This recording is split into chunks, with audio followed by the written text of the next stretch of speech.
Vous écoutez Europe 1, il est 9h30. Le journal des médias avec Thomas Jouer. Bonjour Thomas. Bonjour, à la une ce matin, Valérie Trierweiler ne souhaite plus être journaliste politique. Les Daft Punk seront peut-être les invités d'honneur des victoires de la musique. Et coup d'envoi de Following, nouvelle série américaine sur TF1. Et on commence donc avec Valérie Trierweiler qui souhaite arrêter le journalisme politique. Selon des informations de ITD ce matin, l'ex-compagne de François Hollande ne souhaite plus être journaliste politique, mais plutôt s'engager pleinement désormais dans l'humanitaire. Elle a également évoqué la traque médiatique qu'elle va devoir affronter dans les prochaines semaines. Lorsque l'on m'aura vu 2 ou 3 fois faire mes courses, je pense que les paparazzis s'arrêteront, estime-t-elle. Enfin, sur sa séparation avec François Hollande, Valérie Trierweiler déclare qu'il s'agit d'une rupture et pas d'un licenciement. Il n'y a pas eu de préavis, ce sont ces mots. S'il n'avait pas été président, peut-être que nous serions encore ensemble. Fin de citation. Les victoires de la musique pourraient finalement accueillir les Daft Punk. Je vous disais la semaine dernière que le groupe français avait refusé toute nomination aux victoires de la musique cette année. Le duo avait fait savoir qu'il ne participerait pas à la cérémonie. Mais après leur triomphe aux Grammy Awards dimanche soir aux États-Unis, les organisateurs ont relancé une invitation en proposant aux Daft Punk d'être les invités d'honneur des victoires le 14 février prochain sur France 2. On attend leur réponse. Le groupe avait décidé de bouder la cérémonie française, étant donné que leurs précédents albums n'avaient jamais été nommés. Christophe de Chavannes aurait pu rejoindre la bande de Laurent Ruquier sur France 2. Christophe de Chavannes qui va tourner prochainement le pilote d'un nouveau jeu pour TF1, un jeu baptisé Au Suivant, adapté d'un programme italien. Mais l'animateur a confié qu'il aurait pu rejoindre l'émission pour tous de Laurent Ruquier sur France 2 en tant que chroniqueur. C'était hier soir dans C'est à vous sur France 5. De Chavannes rappelle au passage que son engagement avec TF1 se termine en février, après Une famille en or. Écoutez. Écoutez, oui, la famille dure jusqu'à fin février. Après, soit j'ai des choses à faire avec TF1, ce que je souhaite, parce que je m'entends très bien avec eux, soit je serai libre, voilà. Oh, si j'avais été libre là, s'il me l'avait demandé, je pense que j'y serais allé avec plaisir, parce que c'est un garçon que j'aime beaucoup. C'est un des rares types de ce métier dont je peux considérer que c'est un homme bien, droit, honnête et bon camarade, qui est assez rare. Et je m'entends vraiment très bien avec lui. Oui, j'aurais pu aller le rejoindre et faire partie de la bande. Voilà, comme quoi il n'y a pas que des gens qui se détestent dans ce métier. Un candidat de Masterchef contraint de fermer son restaurant. Xavier, ancien finaliste de la saison 2 de l'émission de TF1, avait ouvert un restaurant à Saint-Jean-Cap-Ferrat dans les Alpes-Maritimes, mais il raconte à Nice Matin qu'il va devoir fermer les portes de son établissement car il est aujourd'hui trop endetté. Depuis l'émission, je n'ai fait que me faire avoir, explique-t-il. Il met en cause des travaux de réaménagement à côté de son restaurant qui empêchait les clients d'accéder. Le cuisinier avait formulé un référé auprès du tribunal administratif pour obtenir un dédommagement, mais celui-ci a été refusé.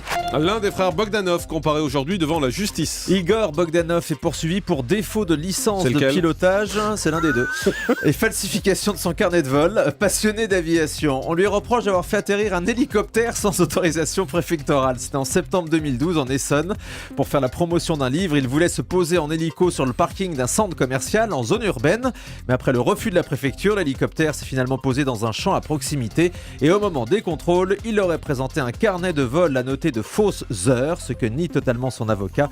Igor Bogdanov est convoqué aujourd'hui au tribunal de Versailles. Le TF1 lance ce soir une super nouvelle série américaine que j'adore. La série Following avec Kevin Bacon, avec une programmation très tardive à 23h25, ce qui s'explique par la violence des épisodes, comme nous l'explique notre spécialiste des séries, monsieur Alain Carazé. Following, c'est un peu une série dans l'idée d'esprit criminel. C'est pour une série policière qui se veut un peu une série d'enquête, d'une rare violence, et c'est surtout extrêmement gore. C'est en fait une succession de meurtres, de tueries, de fusillades, tout ça évidemment lié avec un scénario. Je pense que c'est une série qui est plutôt bien faite, c'est plutôt une série qui risque de marcher. Par contre, c'est vrai, c'est une série qui manque quand même un peu de personnalité, et c'est surtout une série, je trouve, qui est tellement gore et tellement violente, moi, qu'elle m'a un peu gêné. Ah bah moi elle m'a pas gêné du tout, j'adore. Vous aimez ça, vous? Ah j'adore, The Following Non. c'est super, j'ai vu toute la première saison, c'est vraiment génial. C'est des crimes en série et tout ça? C'est un tueur en série en fait qui Ouais. fédère autour de lui toute une bande à travers les États-Unis qui deviennent aussi tueurs en série pour rendre hommage à cette personne qui est en prison. C'est Kevin Bacon, le policier qui est chargé d'enquêter. Vous voulez que je vous raconte la fin? Comment? Michel Simès et Adriana Carambeu tournent un nouveau numéro des pouvoirs extraordinaires du corps humain pour France 2. Après avoir exploré les limites du corps en altitude, d'études où les liens entre l'homme et l'animal. Michel Simès et Adriana Carambeu vont s'intéresser cette fois au vieillissement. Des séquences ont déjà été enregistrées dans le sud-ouest, au Pays Basque et également dans le Vercors. D'autres plateaux seront tournés à Bordeaux, c'est à voir prochainement sur France 2. 2 stars devraient faire une apparition dans Les Anges de la télé-réalité 6 sur Énergie 12. La saison 6 qui est actuellement en tournage en Australie et selon Téléstar, l'acteur Hugh Jackman et le footballeur Alessandro Del Piero devraient être les parrains de cette nouvelle saison. Alors je vous explique, Hugh Jackman est australien, Del Piero c'est un footballeur italien qui joue désormais à Sydney, ce qui explique évidemment leur participation puisque la saison se tourne en Australie.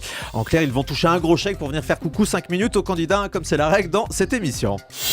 Et on termine avec le chiffre du jour. Entre 5 000 et 15 000 euros par mois, ce serait la fourchette des salaires des chroniqueurs de Laurent Ruquier dans l'émission Pour tous.